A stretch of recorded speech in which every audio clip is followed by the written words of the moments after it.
Now to Washington, where the House Intelligence Committee is holding another round of impeachment hearings.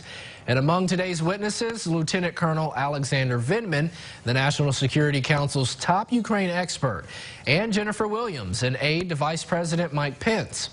ABC's Mona Kassar Abdi is on Capitol Hill with the very latest. For the first time this morning, the public heard from two key witnesses who were on that July 25th phone call with President Trump and Ukrainian President Zelensky. That is the basis of the impeachment inquiry. For your opening statement. Beginning with Jennifer Williams, a special advisor to the vice president, telling Congress in her post she has participated in more than a dozen presidential phone calls, but found the July 25th phone call, quote, unusual.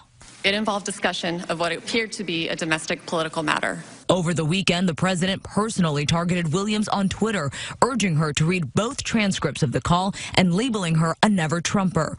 However, also listening in on that call was Lieutenant Colonel Alexander Vindman, a decorated combat veteran who corroborated much of Williams' account.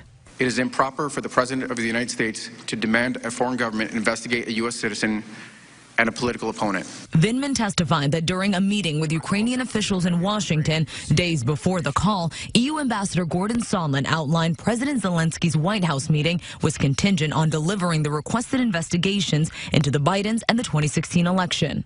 I stated to Ambassador Sondland that this was inappropriate and had nothing to do with national security.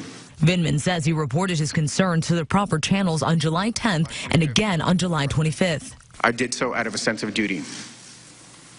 I privately reported my concerns in official channels to the proper authority in the chain of command. In his opening remarks, the top Republican on the committee put the focus back on previous witnesses, dismissing them as disgruntled officials.